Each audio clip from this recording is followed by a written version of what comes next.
Buenas noches y bienvenidos una noche más a este programa La Gran Pregunta, un espacio en colaboración con la Fundación Pablo VI. Creer es la esencia de la vida. Es una frase que se le atribuye a Julio César, una de las personalidades más controvertidas de nuestra historia. Su liderazgo, sus dotes de oratoria, su obsesión por la imagen, pero también su capacidad para manipular a las masas y su ambición desmedida, representan para muchos las virtudes y los vicios del político moderno. Hoy, salvando las distancias, vemos estos atributos en muchas figuras del mundo político, empresarial y social. De ello habla Francisco Uría en su libro sobre Julio César, el arte de la política, en el que analiza tanto sus éxitos monumentales como sus discutidas decisiones, como el famoso Paso del Rubicón, que originó el inicio del declive del Imperio Romano. Hablaremos de esto y de los otros muchos rubicones que se cruzan violentando los marcos de convivencia. Analizaremos también la situación de la educación en España, de las diferencias entre comunidades autónomas, de los resultados del informe PISA, del papel de las humanidades, del mérito. ¿Es la educación la verdadera asignatura pendiente de nuestro país? ¿Es posible un pacto global más allá de las ideologías políticas? De todo ello hablaremos esta noche aquí en La Gran Pregunta.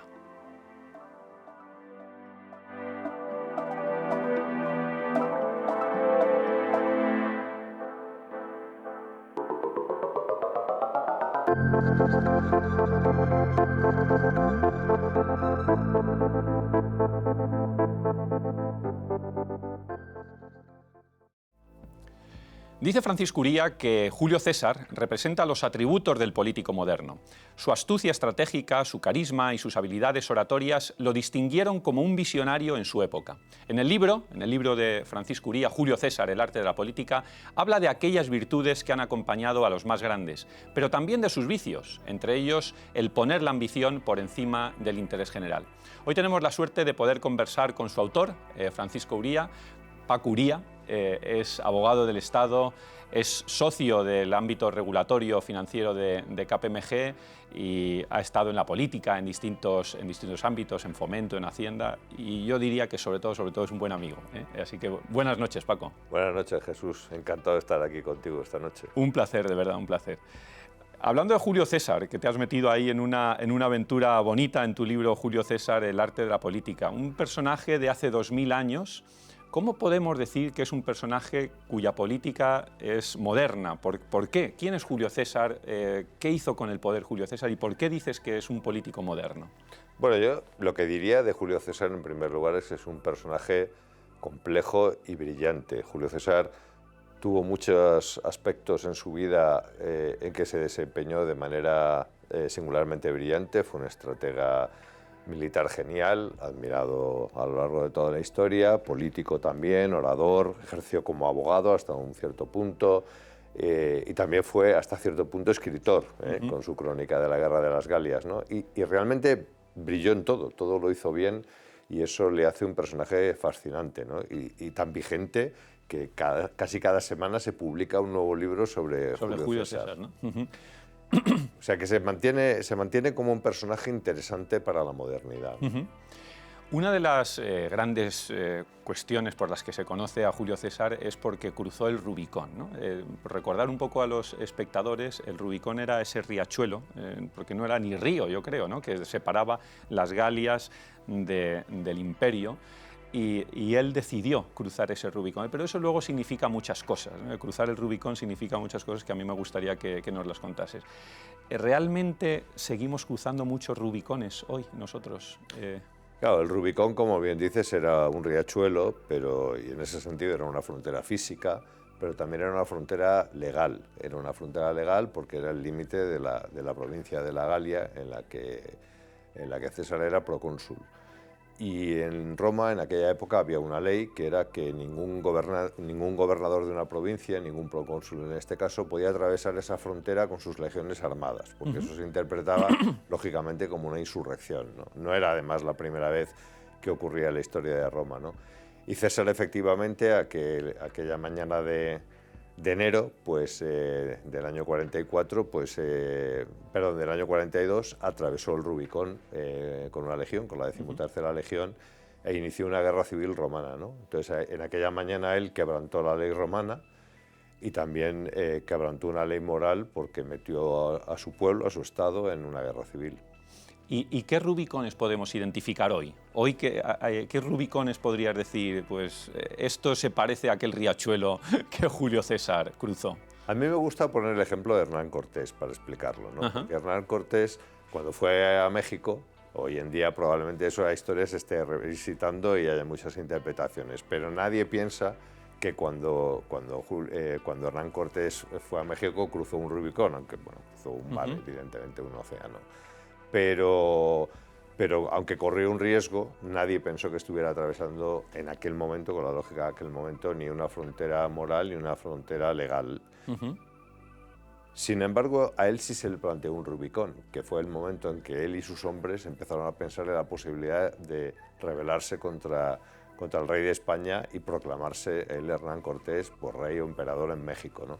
Y ese Rubicón decidió no cruzarlo, ¿no? Entonces, cuando no se da ese elemento del quebrantamiento legal y moral, yo creo que aunque se corra un riesgo, no hablamos de un Rubicón, ¿no? Y por lo tanto, Rubicones en la vida diaria se atraviesan muchos, en el ámbito político sin ninguna duda. También en el económico, en el familiar, en de las amistades, ¿no? Siempre que se contrapone una decisión que provoca problemas o que es una contravención de la ley o de la moral, etcétera, etcétera, en cualquier ámbito, podríamos hablar de cruzar un Rubicón, ¿no? Lo que pasa es que a nosotros nos ha quedado esta sensación de la suerte está echada, ¿no? De que ese es un momento en el que a partir de ahí ya no hay vuelta atrás, ¿no?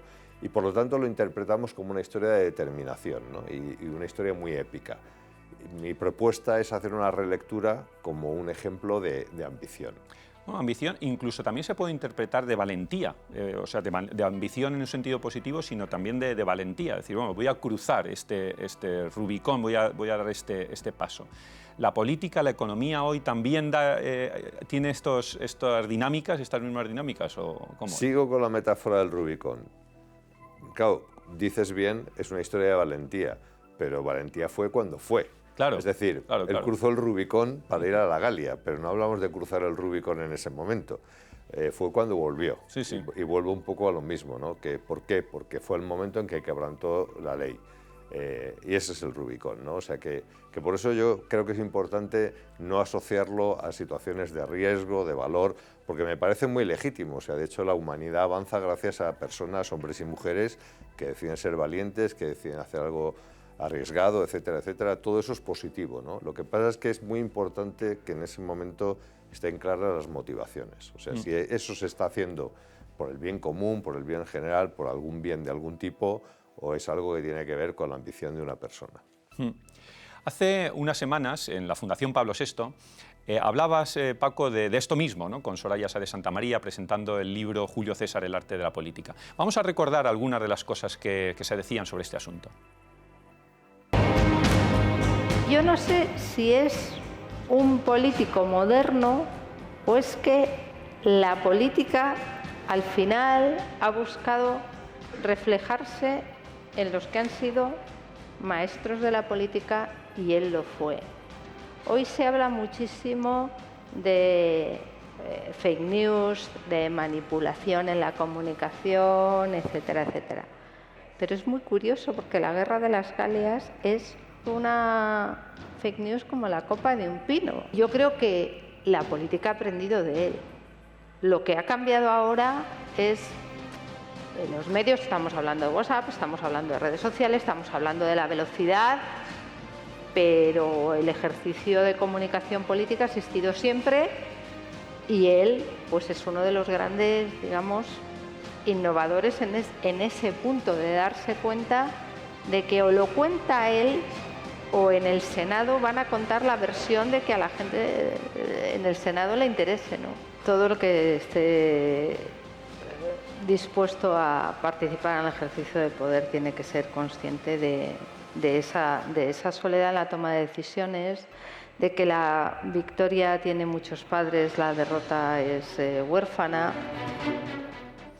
Fíjate que hablábamos en aquella presentación, aquella magnífica presentación que tuvimos de comunicación, de imagen, de relatos, de soledad, del poder, de los tiempos, ¿no? Todo eso que hablaremos en estos próximos minutos. El tema de la comunicación, Soraya Sáez de Santamaría decía que cómo manejaba la comunicación, ¿no? Cómo manejaba. Tú tienes una frase que la he apuntado en el libro, dices que se llegó a escribir o a dictar a algunos de los escribanos de los que se hacía acompañar hasta 60 cartas o mensajes en un solo día, como tú mismo dices en el libro, es como los WhatsApps hoy en día, ¿no? ¿Cómo manejaba la comunicación, Paco, de todo esto? Es muy importante entender lo que fue la crónica de la Guerra de las Galias. Es un libro que está escrito en tercera persona, aunque lo escribió Julio César personalmente, porque quiso encubrir su autoría haciéndolo pasar por un relato objetivo de lo que estaba ocurriendo en las Galias. Y no fue un relato objetivo, era una glosa, una loa de todas sus hazañas y de lo que estaba haciendo para defender y proteger a los romanos de los bárbaros, que esto es una historia importante, porque las Galias no estaban en guerra cuando Julio César fue allí, él no fue a pacificar las Galias. Probablemente él tuvo mucho que ver en todo lo que ocurrió después, porque a él probablemente también le interesaba que hubiera un conflicto y aparecer ante los romanos como un general victorioso, porque eso en la política romana de la época era muy importante, ¿no? O sea que esa singularidad de la Guerra de las Galias o de la crónica de la Guerra de las Galias como instrumento de propaganda, como lo diríamos hoy en día, en el fondo contiene un relato, ¿no? Que es el relato que Julio César quiere hacer llegar al pueblo romano en tiempo lo más cercano posible al tiempo real. O sea, no es un libro escrito para que las generaciones venideras lo conozcan, no. Es un libro que quiere influir en la percepción que los romanos tienen de Julio César para permitirle alcanzar el poder en Roma.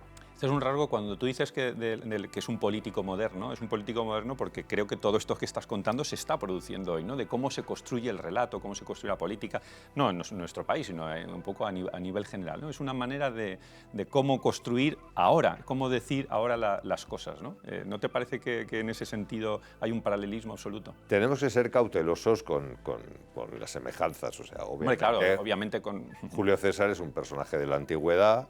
Es un tiempo en que lo militar tiene una parte fundamental, es decir, que Julio César se entremezcla lo sacerdotal, lo militar y lo político, que es una combinación que hoy en día no tendría sentido, ¿no? Lo que sí he querido destacar es que resulta sorprendente cuando te aproximas a su figura que hay una serie de elementos, la preocupación por la propia imagen, el intento de construir un relato, la comunicación como instrumento de propaganda política, la necesidad de conseguir financiación para sus campañas políticas. O sea, empiezas a sumar elementos y realmente es sorprendente cuántos de ellos siguen presentes en la política moderna. Sí, es verdad que podríamos decir que es un influencer de la época, ¿no? Bueno, los senadores mayores le censuraban porque él tenía una manera de vestir la toga que era muy singular, usaba colores que no eran habituales y criticaban que los jóvenes le seguían. O sea que en ese sentido, efectivamente, él estaba muy preocupado por eso. Estaba muy preocupado también, siento decírtelo, Jesús, porque se quedaba calvo, que era una cosa que le obsesionaba. Bueno, nosotros dos somos una prueba de superado esa fase. Muy bien. En aquella presentación del libro que recordaba hace un poquito en la Fundación Pablo VI, precisamente Soraya Sáez de Santamaría, que estuvo contigo, también en su exposición hablaba de la importancia de la imagen, de esto que estás comentando ahora, ¿no? Y eso también es una característica de nuestra política actual, desde la llegada de la televisión, pero ahora mucho más intensificada por el contagio de las redes sociales, quizás. Vamos a analizar esto, pero antes vamos a repasar algunas figuras actuales. Patricia Navarro nos lo cuenta. Buenas noches, Patricia. A lo largo de la historia hemos visto cómo la imagen ha jugado un papel clave en los políticos, como en el caso del presidente Kennedy en los años 60 en Estados Unidos o de Felipe González en los 80 en nuestro país. Algo que se ha agudizado en los últimos años con la irrupción de las redes sociales. El ejemplo más reciente es el de Nayib Bukele en El Salvador. Su aspecto informal y desenfadado ha roto con la estética habitual de la política en ese país y la promoción en redes sociales de su lucha contra los pandilleros le han llevado a revalidar su mandato de manera aplastante. Así lo celebraba el pasado domingo. En toda la historia del mundo, desde que existe la democracia, nunca un proyecto había ganado con la cantidad de votos que hemos ganado este día.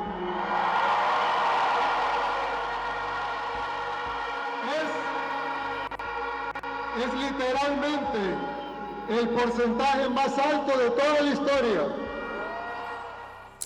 Otro de los líderes que ha basado en su imagen y en el marketing su estrategia es él. Aquí le tenemos, el presidente de Argentina, Javier Milei. Aunque tras 2 meses en el gobierno, su aceptación pública ha comenzado a caer, principalmente por la subida de la inflación. Y esta imagen que van a ver, la de Donald Trump en la prisión de Fulton el pasado mes de agosto, convertía al político en el primer expresidente con ficha policial en los Estados Unidos, pero sus escándalos judiciales, lejos de pasarle factura, le han llevado a ganar las primarias de New Hampshire del Partido Republicano. Así como van a escuchar, lo celebraba el expresidente el pasado 23 de enero.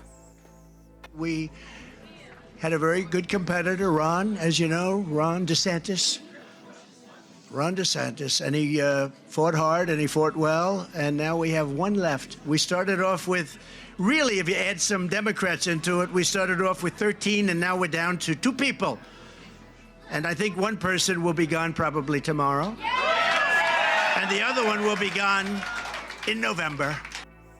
Y aunque ya está fuera de la política, otro de los mejores ejemplos de cómo el marketing y la imagen pueden llevar a un político a lo más alto es él, el expresidente Barack Obama, que llegó al poder en el 2009 gracias en parte a este eslogan, al Yes We Can. Aquí en nuestro país, el presidente del gobierno, Pedro Sánchez, también ha basado buena parte de sus campañas en el marketing y en su propia imagen.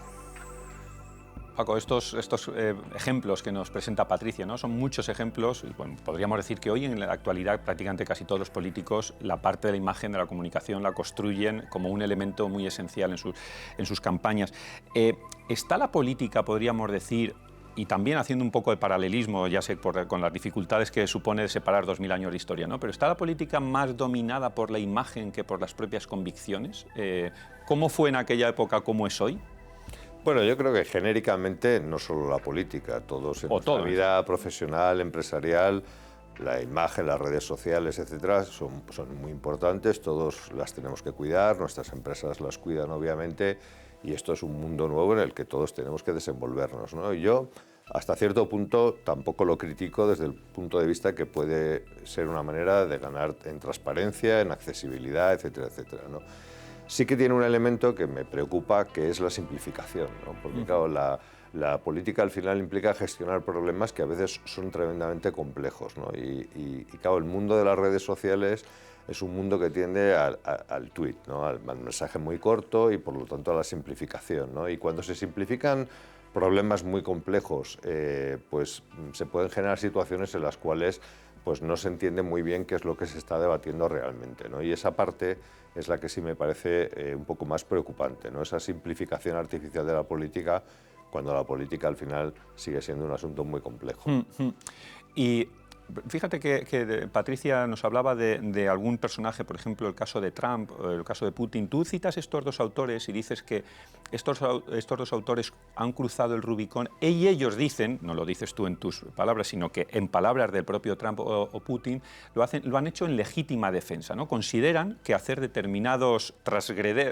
cuando se transgreden determinados ámbitos, ellos lo han dicho, bueno, pero esto es en legítima defensa.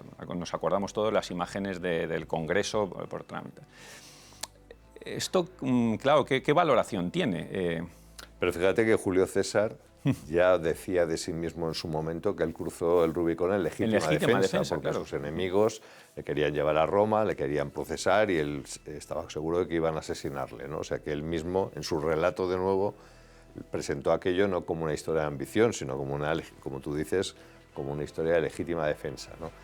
Y esto siempre es verdad, estos personajes en estas situaciones siempre tienen que buscar un relato que ampare pues, lo que están haciendo, ¿no? Pero la realidad es que lo que normalmente hay debajo es una historia de ambición, ¿no? Yo digo en el libro algo que me parece evidente, pero que me parece realmente fundamental, ¿no? Que es, César no cruzó el Rubicón a mayor gloria de Roma. Claro. Lo cruzó a mayor gloria de César. Claro. Roma no ganó nada con que César cruzara el Rubicón. De hecho, hubo una guerra civil, murieron miles de romanos. Nos podemos imaginar los pueblos conquistados cómo verían aquel espectáculo de los romanos matándose entre ellos, que mira, recuerda el cómic este de que están locos estos romanos, ¿no? Pues realmente esto fue lo que ocurrió. Entonces Roma no ganó nada, fue una historia de ambición personal, de lucha por el poder, y aunque se quiera construir un relato de otra manera, esta motivación es lo que yo creo que hay que no perder de vista. Sí, esto es verdad que es la interpretación que hay que tener siempre cuando se hacen determinadas cosas, que bueno, ¿dónde está una cosa y dónde está otra? ¿Dónde está la ambición? ¿Y dónde está realmente el interés general o esa legítima defensa que proclaman estas personas, ¿no? A mí me gustan mucho las páginas que dedicas al tema de la soledad del poder. Me gustaría que nos hablases un poco de cómo entiendes tú, cómo entendía Julio César esa soledad del poder y cómo eso luego también tiene reflejo en nuestra política actual, ¿no? En política o en empresas, ¿no? Pero muchas veces el que está arriba no tiene la llamada del comodín. Yo recuerdo alguna vez que precisamente Soraya Sáez de Santamaría decía que cuando, bueno, pues cuando se le planteaba algún problema, luego ya tenía la llamada de comodín del presidente del gobierno. Esa soledad del poder del último, ¿cómo se vio? Bueno, ese día que estuvimos los tres charlando, la verdad es que Soraya estuvo muy brillante, cosa que no es ninguna sorpresa, y la verdad es que habló, como hemos visto hace un momento, de manera muy interesante, muy inteligente acerca de la soledad del poder, ¿no? Yo la verdad es que en el libro le he dado un sentido muy determinado, ¿no? Porque es la experiencia que yo he tenido en las cercanías del poder. Nunca he sentido que tuviera mucho poder personalmente, pero sí he estado en algún momento de mi vida cerca de personas que sí lo tenían. Y lo que he observado es cómo esas personas llegaban al inicio de sus cargos, magistraturas, rodeadas de personas que habían hecho ese viaje con ellas y que les hablaban en confianza y que se atrevían a decirles: ten cuidado con esto, no hagas esto, te vas a equivocar, o cualquier cosa, y les hablaban con mucha franqueza, y cómo de manera progresiva, y lo mismo he observado en el mundo empresarial y profesional, ¿no? De manera progresiva, a medida que el poderoso se va sintiendo cómodo en el ejercicio del poder, le va siendo más incómodo esos pepitos grillos que están todo el día molestándole, diciéndole no hagas esto, no hagas lo otro, no lo haces bien, etcétera, etcétera, y cada vez se va encontrando más cómodo, rodeado de gente que siempre le va dando razón, palmaditas, sí. que le recuerda constantemente que bien lo hace todo, que guapo es, etcétera, etcétera. Claro, eso es muy agradable, ¿no? Pero es enormemente peligroso. Yo creo que hay un enorme peligro en ese momento en que el poder se queda solo, ¿no? Porque al final, y esto es una cosa que en el mundo empresarial lo vemos en el gobierno corporativo, ¿no? Que estos check and balances que dicen los anglosajones son muy importantes, ¿no? Que haya poderes y contrapoderes, que haya contrapesos, que haya voces que se atrevan a discrepar, porque yo creo que eso hace que las decisiones sean mucho mejores. Mucho más ricas y mucho mejores. Y también comentas, muy relacionado con esto del poder, de cómo se dan perfiles distintos, hablar de Julio César, de cómo cuando alcanzó el poder su manera de tomar decisiones era muy distinta a el momento anterior, ¿no? Hay políticos que hacen o toman determinadas decisiones y cuando llegan al poder su estrategia es radicalmente diferente. ¿Dónde se situaba Julio César? ¿Cómo ves tú la política, y vuelvo a insistir, o la economía en ese ámbito, ¿no? De una vez llego al poder, ¿qué hago? Bueno, el ejercicio de César fue muy singular. César pertenecía a una familia política que era la de los populares, enfrentados a los optimates, que era la clase aristocrática, senatorial, etcétera, etcétera. Y era un enfrentamiento que venía de muy lejos, que ya había provocado guerras civiles en el pasado, y César estaba, insisto, en el bando de los populares, ¿no? Y era un político populista. Él siempre buscó, a través de grandes festejos, obras públicas en las que se gastó auténticas fortunas, pues granjearse el apoyo y el cariño del pueblo y que le votaran, porque en Roma es verdad que votaban pocos, pero en Roma se votaba, y César fue elegido para magistraturas muchas veces mediante votación, y esto obviamente no hay que olvidarlo, ¿no? Pero en el momento que llega al poder, César deja de ser populista y se convierte en un político, Soraya le llamó aquel día, político reformador, ¿no? Y es verdad que reforma el calendario, reforma la administración, realiza grandes obras públicas. El mejor César aparece cuando llega al poder. Pudo haber sido de otro modo, pudo haber llegado y haber hecho carnicerías con sus enemigos, pero decidió ser magnánimo, quizá por lo que había visto en los tiempos de Mario y de Sila, de todas las atrocidades que se habían cometido. Él decidió no hacerlo y emerge el mejor César en ese momento, ¿no? Fíjate que una vida que puede ser hasta cierto punto paralela, como es la de Napoleón, Napoleón como César es un niño que crece en este caso en Córcega, en una Córcega que acaba de incorporarse a la Francia revolucionaria. Nadie que viera a esos dos niños pensaría que iban a llegar a ser lo que fueron, ¿no? Ellos dos sí que lo pensaban, pero nadie lo hubiera pensado, ¿no?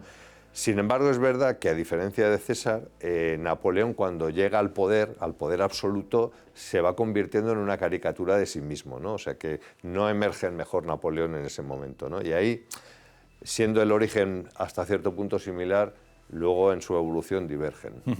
Hablando de populismos, tú dices, bueno, fue más populista en su primer momento que luego. Esto no es siempre así en la vida. Hay veces que los políticos se hacen más populistas una vez han llegado al poder. ¿Cuál es la situación? ¿Qué valoración haces tú de todo esto ahora mismo? Bueno, Maquiavelo, hablando de otro personaje histórico que era contemporáneo suyo, que era César Borgia, decía de él que le admiraba que fuera cruel y magnánimo según la ocasión lo requiriese, ¿no? Entonces, yo creo que este es el rasgo importante, ¿no? Que son políticos extremadamente fríos y extremadamente racionales, calculadores, lógica, ¿no? Y en cada momento hacen lo que cree que les interesa. César fue populista mientras lo necesitó, y cuando dejó de necesitarlo, dejó de serlo.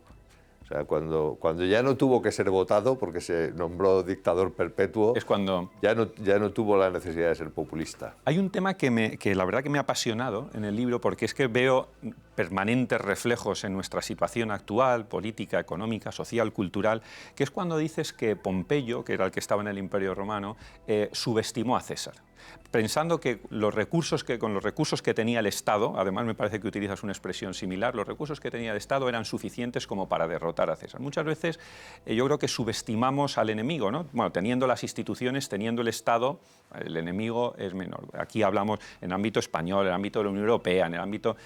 Parece que estamos resguardados, pero hay que tener cuidado con esos peligros. Prueba de ello es lo que pasó en aquella ocasión, ¿no? Esto pasa hasta los domingos en los campos de fútbol. Efectivamente. O sea, que subestimar, al contrario, suele ser el inicio de muchas cosas, ¿no?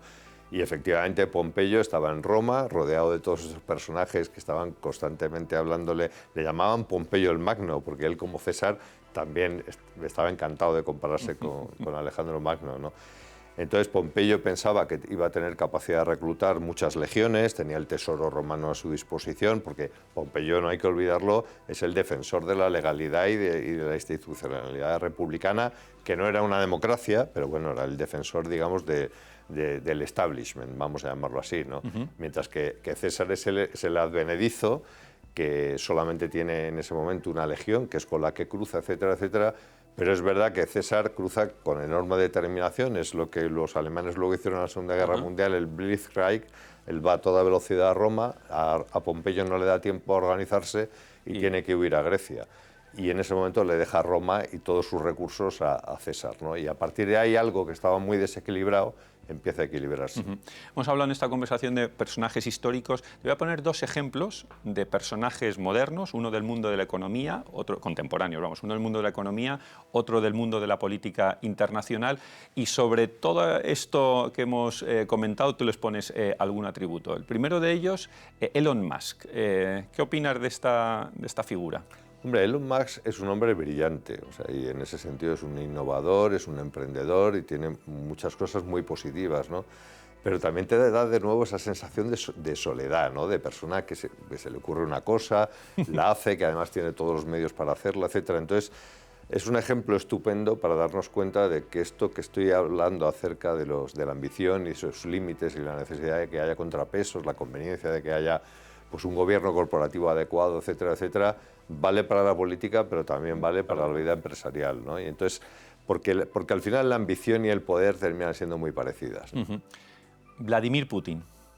Bueno, Vladimir Putin ha cruzado un Rubicón, en todos los sentidos, además. Ha cruzado más de uno. Bueno, sí, pero digamos que el que tenemos entre las manos, o el que él tiene entre las manos en este momento, claramente ha sido cruzar un Rubicón, ¿no? Y yo vuelvo a las motivaciones, ¿no? Y a cómo uno a lo mejor se autoengaña o construye un relato que en este caso tiene que ver con la historia de Rusia, los intereses de Rusia, etcétera, etcétera, pero la realidad es la tragedia que todos conocemos, ¿no? Entonces, yo creo que en esas situaciones extremas hay que saber diferenciar y entender muy bien qué es lo que realmente se persigue y tratar de disipar pues, el humo del relato y de esa construcción, etcétera, etcétera, y de la propaganda, y entender muy bien los hechos desnudos y en este caso la tragedia terrible que está ocurriendo. Hay ciertamente momentos, por terminar, momentos de la historia, ¿no?, donde se concentran, no sé si son los hombres del momento los que generan grandes momentos históricos o son los momentos históricos los que generan grandes prohombres de la historia, pero ciertamente ahí se da cierta confluencia sobre todo esto, ¿verdad? Bueno, ahí hay dos fenómenos. El primero, Lenin decía que hay décadas en que no ocurre nada y luego semanas en que pasan décadas. Esto es una realidad. Y luego es verdad, y esto lo decía Stefan Zweig, que en esos momentos en que la historia se agita y que de pronto empieza a ocurrir todo y son acontecimientos muy importantes, no solo surge un gran personaje, sino que normalmente surge una galería de personajes, ¿no? Y él ponía el ejemplo del mundo romano. La Revolución Francesa puede ser otro caso, la Segunda Guerra Mundial, si lo pensamos, pues tenemos Churchill, Stalin, Hitler, en fin. Los grandes. No les logo en ninguna medida casi ninguno de ellos, pero es una realidad que esas situaciones, esos momentos únicos de la historia de la humanidad generan ese tipo de personajes, ¿no? Pues Paco, muchísimas gracias de verdad por este rato. No dejen de comprar este libro, Julio César, el arte de la política. Lo van a disfrutar y sacarán muchísimas enseñanzas históricas, pero también muy actuales, como hemos visto en esta conversación. Muchas gracias, Paco. Pues muchísimas gracias, Jesús, y buenas noches. Un placer, buenas noches.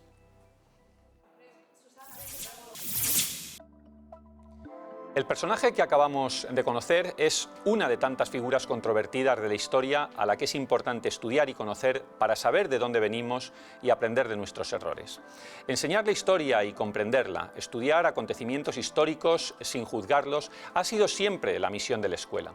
Pero esta materia, como otras muchas básicas, no escapa ni de los vaivenes educativos de las sucesivas leyes ni de las diferencias de criterio para contarla que se da en cada uno de los 17 sistemas educativos que tenemos en nuestro país.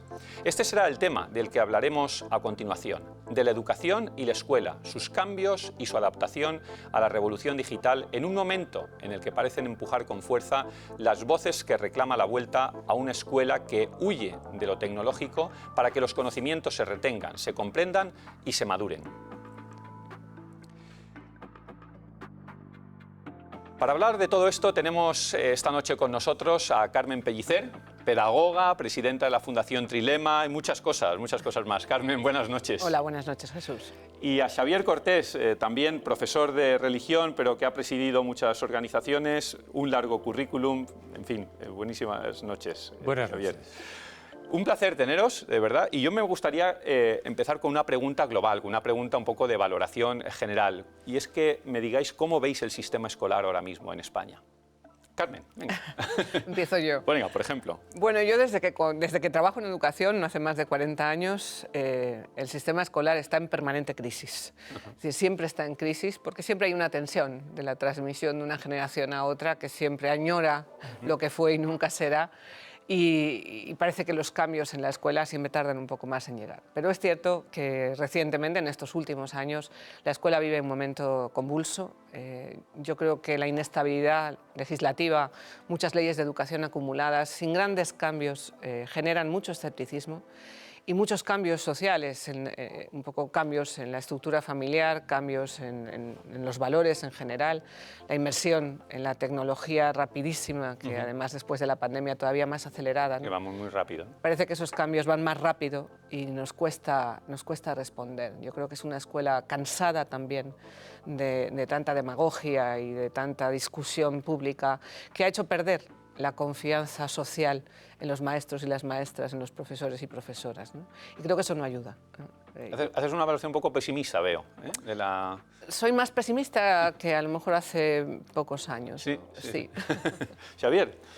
Bueno, yo creo que el sistema educativo fundamentalmente está desnortado, fundamentalmente despistado. Esa es mi opinión, ¿no?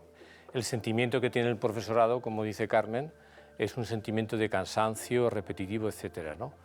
Pero me da la impresión de que el sistema educativo no tiene una posición más firme con respecto a los problemas. Y hablo del profesorado y hablo también de las autoridades, ¿no? Entonces, vamos cambiando, necesariamente cambiando, no se sabe muy bien hacia dónde.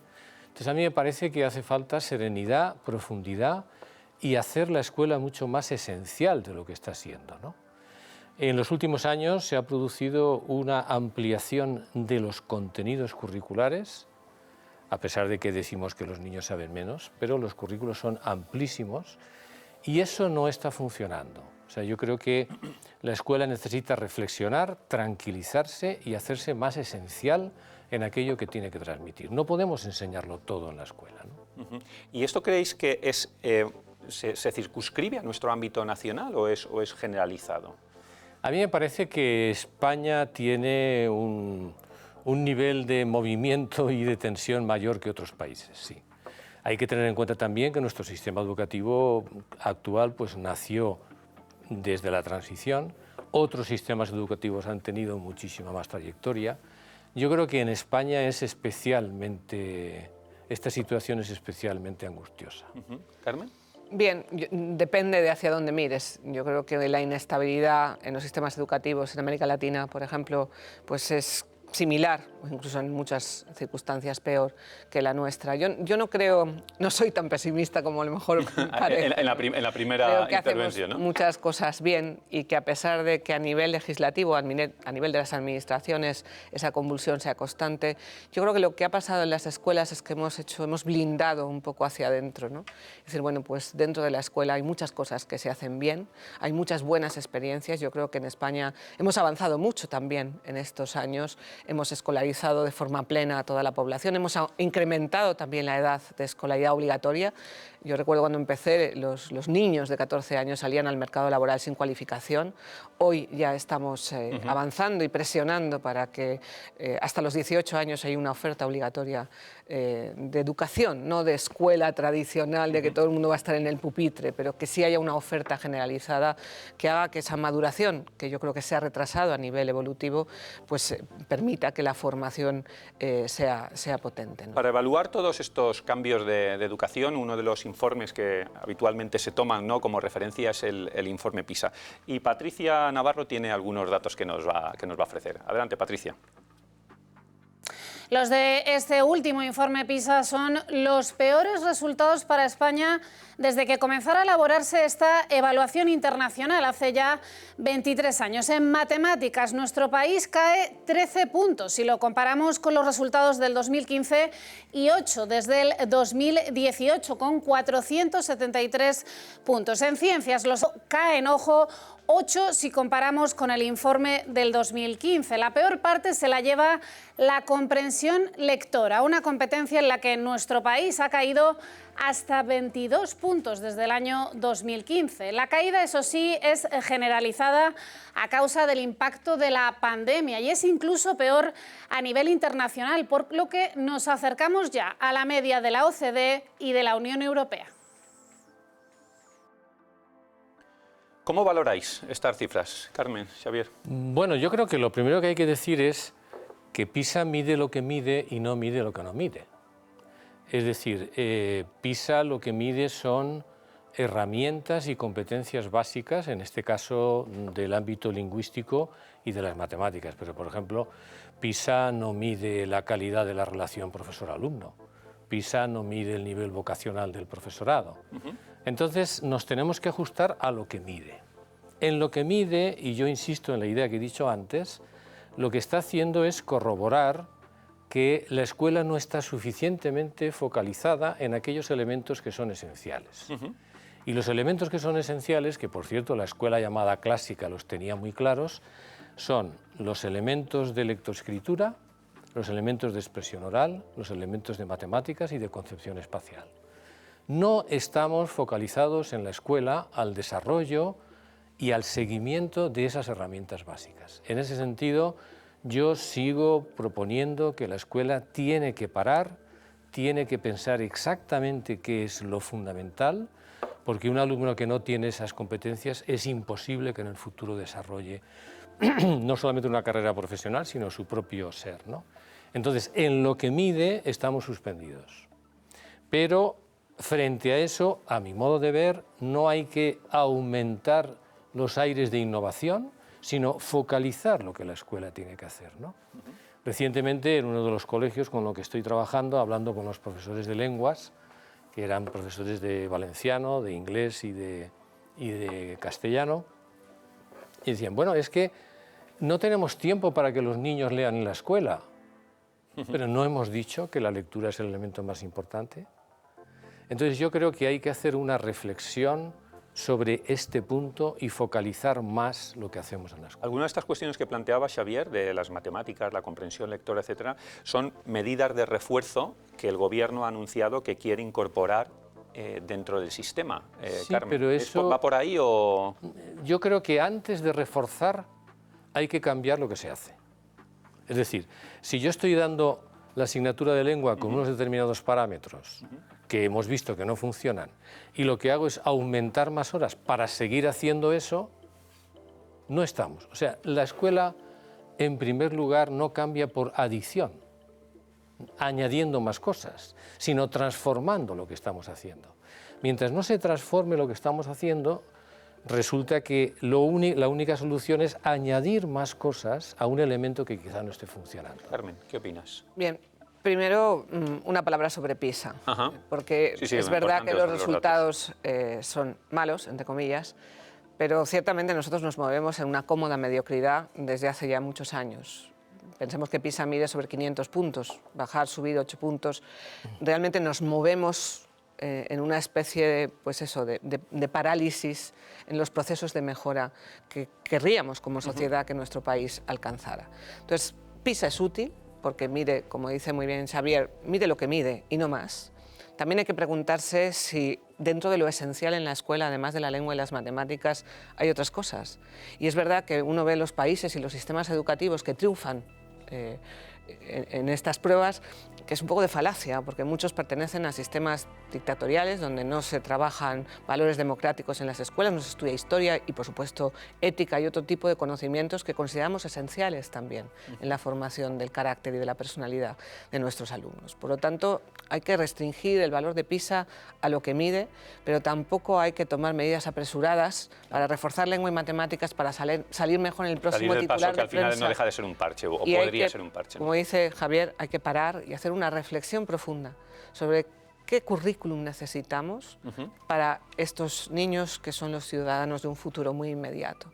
Y que la escuela es verdad que acumula en sus currículums un montón de contenidos y de cosas que son obsoletas, que están ahí porque siempre han estado, que muchas veces están desordenadas, están de forma repetida, son enormes. Entonces eso provoca un paseo superficial, ¿no? por todo ese conocimiento que hoy con la inmersión de la tecnología requiere esa parada y esa pregunta, ¿por qué es exactamente lo esencial? ¿Qué queremos que se aprenda en cada edad y en cada momento para construir ese conocimiento ético y comprometido que haga que nuestros alumnos y alumnas sean ciudadanos que sean capaces de regir ese futuro? Y para esa transformación más profunda a la que os estáis refiriendo, no estos parches, ¿no?, un poquito acelerados, que a lo mejor vienen pues como resultado de, venga, vamos a tal. Os he escuchado también en alguna ocasión que faltan profesores. Los sindicatos hablan de 80.000 profesores que faltan. ¿Esa carencia es así? ¿No es así? ¿Cómo? A ver, es cierto, siempre faltan profesores y yo creo que eso, bueno, pues siempre será bienvenido, ¿no? Pero yo quiero insistir en que los profesores que vengan tendrán que hacer las cosas bien y antes de añadir más cosas habrá que ver si lo que estamos haciendo realmente va en la línea, ¿no? Cuando uno analiza grandes pedagogos, no sé, pues desde Lorenzo Milani o Freinet o hasta Paulo Freire, todos han hecho una insistencia radical en los elementos de la enseñanza del lenguaje. Y a mí me parece que esa es una de las claves en las que hay que focalizar radicalmente la escuela. No podemos convertir la escuela en un parque temático. Y es que una semana somos piratas, la semana siguiente hacemos otra cosa, porque tenemos la sensación de que el niño tiene que hacer cosas en la escuela. Tendremos que preguntarnos qué es lo que tiene que hacer en la escuela, ¿no? Para mí no hay una contradicción entre aprender a leer y aprender bien el cálculo y la dimensión espacial de nuestra mente y lo que decías tú de los valores éticos. Es decir, el aprendizaje de las herramientas básicas para el desarrollo intelectual a mí me parece que es absolutamente fundamental. Y creo que no estamos focalizados en eso porque a veces las modas de la innovación nos llevan directamente a que tengo que cambiar, pero tienes que cambiar qué y hacia dónde, ¿no? O sea, no el tema de los profesores, preguntaba Carmen. Y también la formación, ¿eh? Claro, yo decía, hace falta más profesores, hacen falta más profesores y mejor formados. Claro. Mejor formados en la formación inicial. Como sabes, yo fui coautora del libro blanco y llevo defendiendo desde hace ya muchos años que necesitamos una formación inicial mucho más profunda, más práctica, el famoso MIR educativo, pero además un modelo de formación permanente exigente, de obligado cumplimiento y que esté al día constantemente, ¿no? en un poco todo lo que vamos recibiendo y todo lo que vamos aprendiendo de cómo educar mejor y cómo aprenden mejor.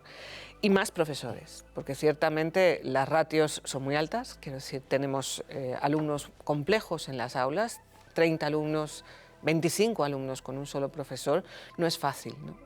Yo digo que una de las cosas que vivimos en la pandemia fue la dotación a los centros de un número de profesionales flexibles, ¿no? Que pudimos adjudicar allá donde las escuelas consideramos que eran más necesarios. Y eso fue tremendamente útil, porque hay que pensar que en una escuela, además del profesor de matemáticas o el profesor de lengua, el profesor de historia, hacen falta muchos otros roles.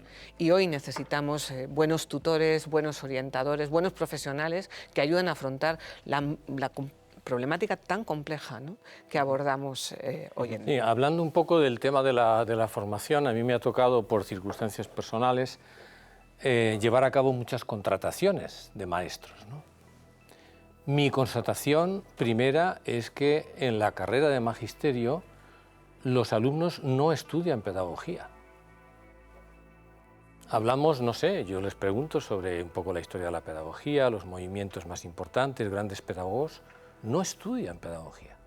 Como dice Marina Garcés, ya no estudiamos pedagogía porque ahora estudiamos ciencias de la educación. Y ese cambio de palabra a mí ya me parece que es sintomático. No es porque un tema nominal, sino que tiene contenido. Hemos troceado la esencialidad de lo pedagógico y lo hemos convertido en trocitos pequeños que cada uno de ellos requiere un especialista, ¿no?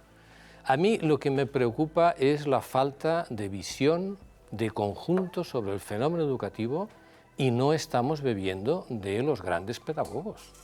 De hecho, ahora nos estamos moviendo más por la influencia de la psicología, los grandes movimientos, y ahora la neurociencia. Parece que todos los problemas que tenemos en la escuela, la neurociencia los va a aplicar, ¿no? Cuando la fuente es la pedagogía. Y Xavier, Carmen... Yo voy no a disentir, pero sí a complementar, porque tengo una visión un poco más positiva de lo que la innovación está trayendo a las escuelas. Y creo que yo me formé en una pedagogía tradicional que se quedó insuficiente cuando la realidad de la socialización y de la educación cambia, cuando el rol de la familia en esa socialización cambia y cuando en las escuelas tenemos que abordar muchos problemas y muchas situaciones y muchos perfiles de alumnado que no son los que había en las escuelas hace 50 años.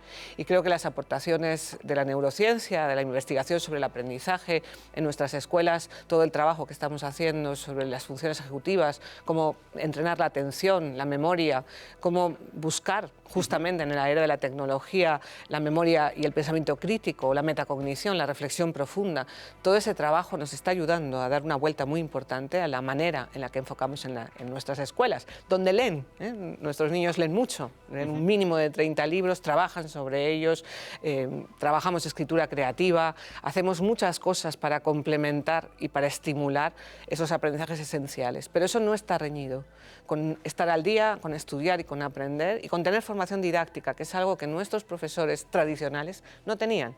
Y creo que al final ese equilibrio entre la formación teórica y la didáctica práctica que ayude a gestionar un aula y ayude a que aprendan, no solamente se enfoquen en lo que hay que enseñar, sino en cómo aprenden lo que hay que enseñar, aquellos alumnos que muchas veces no quieren aprender. Es un lujo el tener a dos pedagogos. Yo creo que es un lujo para los espectadores el poder disfrutar de esta conversación. A mí sí que me gustaría, en esa evolución del aprendizaje que estáis hablando, tratar el tema de la educación y la tecnología, ¿no? De cómo bueno, pues muchos colegios, como sabéis, están adoptando la sustitución de las tablets, de las tabletas, por, mejor dicho, están desapareciendo los libros y están introduciéndose las tablets, la tecnología. ¿Qué opináis de esto? Porque hay mucha controversia sobre este tema. Xavier. Bueno, yo creo que la escuela tiene que educar en todos los ámbitos. Entonces la escuela no puede eludir la educación del mundo digital. Yo me sitúo en una visión un poquito más amplia. No, la cuestión no solamente si hay libro en papel o hay tableta, que eso es la pregunta número 35, ¿no? La primera pregunta es ¿qué va a hacer la escuela para educar y empoderar a los alumnos para que vivan en un mundo digital, ¿no? A mi modo de ver, falta reflexión. O sea, yo puedo contar la anécdota de hace muchos años, que de repente el presidente del gobierno, entonces José Luis Rodríguez Zapatero, decidió inundar el quinto de primaria con ordenadores. Oiga, pero primero tendremos que sentarnos y pensar qué es el mundo digital. El mundo digital es una realidad que no es que haya venido para quedarse, sino que va a ser una de las realidades que más va a transformar la vida de las personas. Por tanto, la pregunta es, ¿qué tiene que hacer la escuela para educar que nuestros alumnos están en el mundo digital? Eso tiene dos variantes. ¿Qué voy a introducir del mundo digital en la escuela? Y cómo voy a educar a mis alumnos para que vivan humana y libremente en el mundo digital. ¿Qué ha ocurrido? Pues nos hemos dedicado, como siempre, a mirar el primer metro que tenemos delante. La pelea es si pongo ordenadores, si no pongo. A mi modo de ver, los aprendizajes básicos hasta los 9 o 10 años deben ser completamente analógicos. El otro día en un colegio me dijeron, no, es que en infantil tenemos unas tabletas que las paseamos por clase. Me parece un error. ¿Carmen? Totalmente de acuerdo. Hemos estado ahora con el MIT en Estados Unidos visitando las mejores escuelas, en Nueva York, en Boston, escuelas con grandes medios, es decir, que no toman las decisiones de la inversión en la tecnología en función del presupuesto, sino buscando qué criterios se están utilizando en las escuelas de élite, en esa pauta de la tecnología y en la línea de lo que dice Xavier. Hasta quinto de primaria aproximadamente se reduce muchísimo el uso de las tablets o de los dispositivos, pero el profesorado sí tiene mucha formación y mucha accesibilidad a cualquier medio tecnológico, es decir, la profesora o el profesor sí tiene medios a su disposición que permiten hacer actividades, pero los niños leen en papel, las bibliotecas son espectaculares, claro. y volvemos a hacer. Yo creo que en el debate de la tecnología hay que distinguir las etapas educativas. Tendemos a globalizar y hablar de la tecnología en la escuela. No es lo mismo los criterios para infantil, los criterios para primaria, los criterios para secundaria y para educación no obligatoria. Creo que hay que hacer una visión evolutiva de cuál es esa dimensión. Me queda una cosa importante y es que el papel de la escuela, o sea, la inteligencia artificial, el uso de la información y la accesibilidad, es una verdadera revolución que ha venido muy rápido. Y hay que pensar no solo qué hacemos con ella, sino qué hacemos sin ella. Es decir, qué es lo que no va a hacer la tecnología y qué es lo que hay que fortalecer en las escuelas para preparar a esos individuos. Me quedan pocos minutos porque el tiempo ya sabéis que pasa muy rápido y sí que me gustaría plantear una cuestión de la que también sois muy expertos y muy conocedores, que es el ámbito de la religión y la educación. Dentro de un par de semanas aproximadamente vamos a tener un congreso, un gran congreso de Iglesia y Educación, en la que ambos dos vais a participar. Me gustaría conocer cuál es vuestra visión ahora mismo sobre el ámbito del ideario cristiano en las escuelas, de la Iglesia, en la educación. ¿Cómo lo veis todo esto, Xavier? A ver, a mí me parece que la aportación de la tradición cristiana a la educación ha sido inmensa. Hay gente que piensa que las instituciones digamos, cristianas están en el mundo de la educación para hacer especiales propagandas. No, o sea, la fe cristiana ha producido unos niveles de desarrollo de la cultura y de la educación enormes. Por tanto, creo que eso hay que ponerlo encima de la mesa, ¿no? Pero también hay que poner encima de la mesa si en este momento estamos haciendo esa aportación. Es decir, si toda la fuerza que la experiencia de fe tiene de creación de cultura y de educación la estamos poniendo o estamos mirando a otras fuentes para, en el mundo tan competente que tenemos, triunfar nuestras escuelas, ¿no? A mí me parece que el gran reto de la educación católica sigue siendo en este momento más que nunca ser fieles a la fecundidad de la propia identidad. Lo que yo he dicho al principio del sistema educativo lo aplico también a las escuelas católicas en general y a la educación, y es este frenesí de innovación que no se sabe muy bien dónde va, ¿no? Entonces, la ruptura entre innovación, creación de nuevas escuelas y tradición, me parece que es el gran reto de la escuela católica. Carmen, ¿cuál es el reto para ti de la presencia de la Iglesia de Educación Cristiana en la escuela? Yo creo que la escuela católica es esencial en la evangelización. Creo que la misión de la escuela en transmitir, no solamente a los católicos, sino transmitir hacia afuera una forma de ver el mundo, de ver la vida, de ver a la persona y de compartir secularmente toda esa visión con aquellos que no comparten nuestra fe. Creo que la escuela católica se abre a un modo de evangelización diferente, en un momento de crisis en las congregaciones religiosas y en las instituciones, donde creo que es un gran desafío para los que somos laicos y laicas, de cómo traducir esa identidad a la que se refería Xavier, y estoy de acuerdo, cómo vamos a traducir esa identidad en este futuro inmediato en el que estamos abiertos. Y que es un privilegio que en nuestro país la escuela católica tenga la fuerza que tiene y que se ha perdido en muchos otros países y que es una gran posibilidad de testimonio.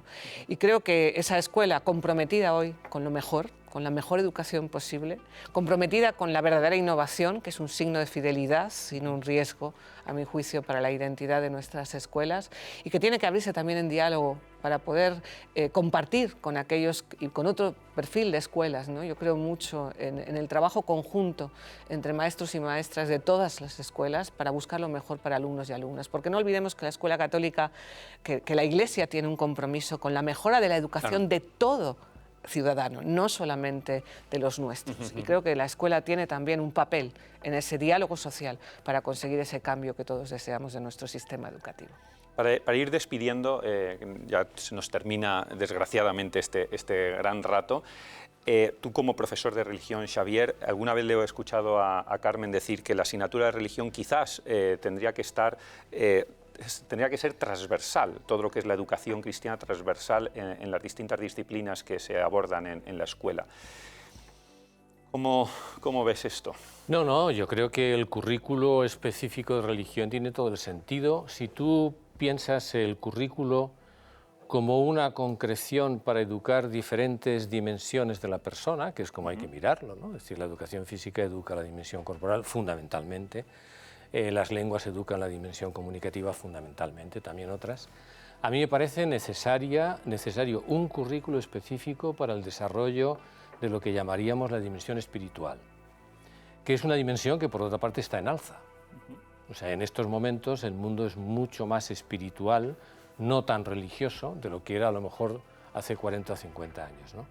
En ese sentido yo defiendo que un currículo específico donde se trabaje la dimensión espiritual y dentro de esa dimensión espiritual su manifestación religiosa a mí me parece importante, porque en este momento la dimensión espiritual está creciendo a la intemperie. En los tiempos en los que la religión católica era predominante, como dice José Antonio Marina, la religión católica educaba la dimensión moral, pero también la espiritual. En este momento esa dimensión y está al albur de quien quiera vender cualquier producto. En ese sentido, yo sí creo que es pertinente un currículo de religión que atienda a eso. Eso se puede hacer desde el punto de vista cristiano. Carmen, para terminar. Yo solo quiero matizar que creo que son complementarias la asignatura de religión, que creo que es esencial, como se da en muchos países, y esa visión transversal, ¿no?, de las competencias que educan la espiritualidad de todo ser humano. Creo que el nuevo currículum de la ERE, el nuevo currículum en España, con las 6 grandes competencias que van a guiar un poco esa reforma interna de la asignatura de religión, son muy ilusionantes. Creo que abren a una transformación que era necesaria también de la asignatura, de los que somos profesores de religión. Yo lo he sido 17 años.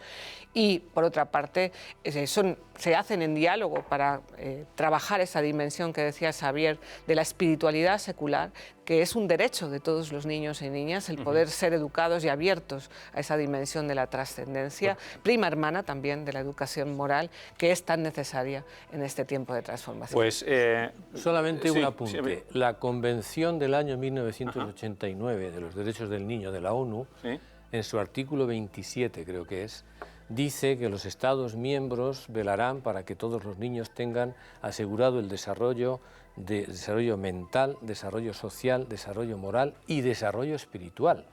Por tanto, hay que acogerse a ese artículo para defender esta asignatura. Pues muchísimas gracias. Seguiremos aprendiendo de vosotros dentro de un par de semanas aproximadamente en ese Congreso de Iglesia y Educación, que tendremos el lujo de Que todavía escucharos. pueden apuntarse. Que todavía y pueden acudir. apuntarse, por Muy supuesto, bien. que invitamos a nuestros espectadores a que puedan seguirlo, inscribirse, y allí esperamos con ilusión vuestras conclusiones. Muchísimas gracias, buenas noches, Xavier, Muchas buenas gracias. noches, Carmen. Gracias. Muchas gracias.